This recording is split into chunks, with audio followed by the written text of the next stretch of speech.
अस्सलाम वालेकुम दोस्तों। कब्र पर मिट्टी देने के बाद में हाथ कहाँ झाड़ने चाहिए या कहाँ धोने चाहिए, इसके मुतालिक बहुत सारे लोगों को गलत फहमियाँ रहती हैं। तो आज की इस वीडियो में इसी के बारे में बात करेंगे।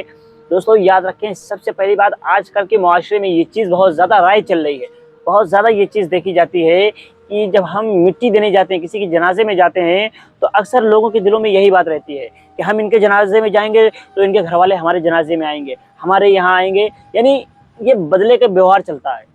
याद रखें कि जब अगर हम किसी की मिट्टी में जा रहे हैं, किसी के जनाजे में अगर हम शामिल हो रहे हैं, तो हमारा मकसद सिर्फ अल्लाह की रज़ा होना चाहिए, बाकी कोई भी ज़ाती गरज नहीं होनी चाहिए। याद रखें, जब हमारा मकसद सिर्फ अल्लाह की रज़ा होगी तो इससे उस मैयत को भी, उस मुर्दे को भी फ़ायदा हासिल होगा। जब अगर हमारी नीयत में ये खोट रहेगा, हमारी नीयत ये रहेगी कि दिखावा नीयत रहेगी या किसी को दिखाने की गरज से या रियाकारी की नीयत से अगर हम जनाजे में शामिल होंगे, तो इसका ना हमें सवाब मिलेगा, ना ही उस मुर्दे को सवाब मिलेगा।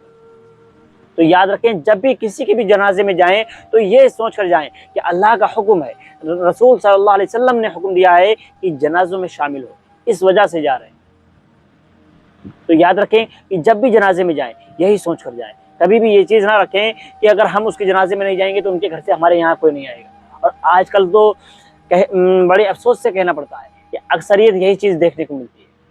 लोग यही सोचते हैं कि जब हम उनके में जाएंगे तो वो हमारे में आएंगे। और दूसरी बात, अब याद रखें कि मिट्टी किस तरह से दी जाती है। मिट्टी देने का भी एक तरीका रहता है। जब कब्रिस्तान में हम लोग जाते हैं तो मुर्दे को दफन करने के बाद में, अब आपने देखा होगा कि कब्र में मिट्टी डाली जाती है, उसमें हमें चाहिए कि एक दुआ पढ़ी जाती है, एक आयत है, उसको पढ़ना पड़ता है। आयत क्या है? मिनहा खलकनाकुम वफीहा नुईदुकुम वमिनहा नुखरिजुकुम तारतन उखरा। तरीका ये है कि सबसे पहले आपने हाथों में मिट्टी लेनी है, पढ़ना है मिनहा खलकनाकुम, दोबारा मिट्टी लेनी है, फिर पढ़ना है वमिनहा नुईदुकुम, तीसरी मरतबा मिट्टी लेनी है, फिर पढ़ना है वमिनहा नुखरिजुकुम तारतन उखरा।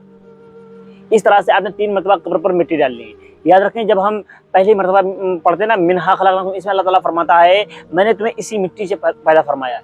यानी अल्लाह ताला ने इंसान को मिट्टी से पैदा फरमाया ना, इसीलिए अल्लाह ताला फरमाता है कि मैंने तुम्हें इसी मिट्टी से पैदा फरमाया और फिर इसी मिट्टी में मिला दिया। और मिनहा नुखरिजुकुम तारतन उखरा, और फिर तुम्हें वापस इस मिट्टी से निकालेंगे।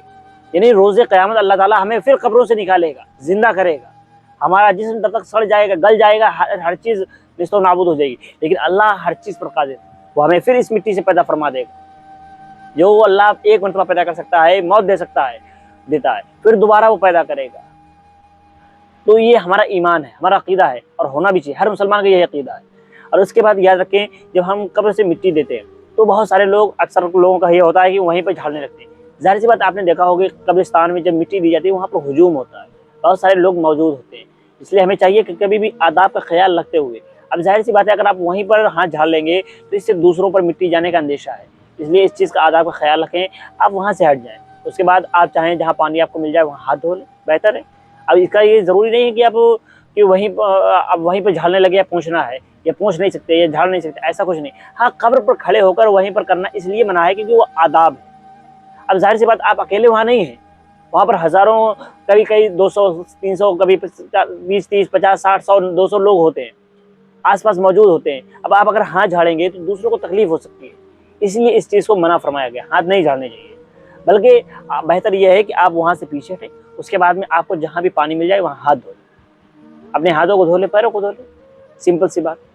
दोस्तों, उम्मीद है आपको बात समझ में आई होगी। मिलते हैं अगली वीडियो में। अस्सलाम वालेकुम।